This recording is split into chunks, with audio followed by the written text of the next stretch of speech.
নমস্কাৰ বন্ধু বান্ধৱীসকল, মোৰ অন্য এটি ভিডিঅ'লৈ সকলোকে স্বাগতম জনাইছোঁ। আজি মই মাটি দালিৰ খাৰ বনাবলৈ লৈছোঁ। আহকচোন তেতিয়াহ'লে মই কেনেকৈ বনালোঁ চাওঁ। আৰু মাটি দালিৰ খাৰখিনি বনাবৰ কাৰণে মই আদা বটি লৈছোঁ, নহৰু, জালুকৰ গুড়া, নিমখ, এয়া লৈছোঁ কলা খাৰ আৰু ধনিয়া। এতিয়া মই কেৰাহীটোত পানী দিম। পানীটো গৰম হৈছে, এতিয়া মই মাটি দালিখিনি দি দিম।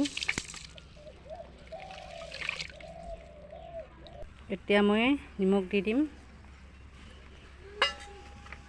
আৰু খাৰখিনি দিম।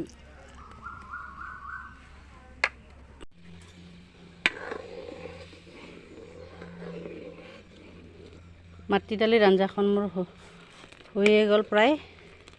কিমান ধুনীয়া কৰি সিজাই চাওকচোন। এতিয়া মই নহৰুৰ বটা দিম, আদা বটা দিম, এয়া জালুকৰ গুড়ি,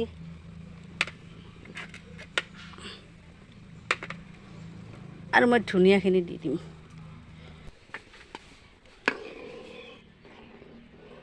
মোৰ ৰেচিপিটো চাই কেনে পালে কমেণ্ট কৰি জনাব। লগতে মোৰ চেনেলটো যদি এতিয়ালৈকে ছাবস্ক্ৰাইব কৰা নাই, চেনেলটো ছাবস্ক্ৰাইব কৰিব।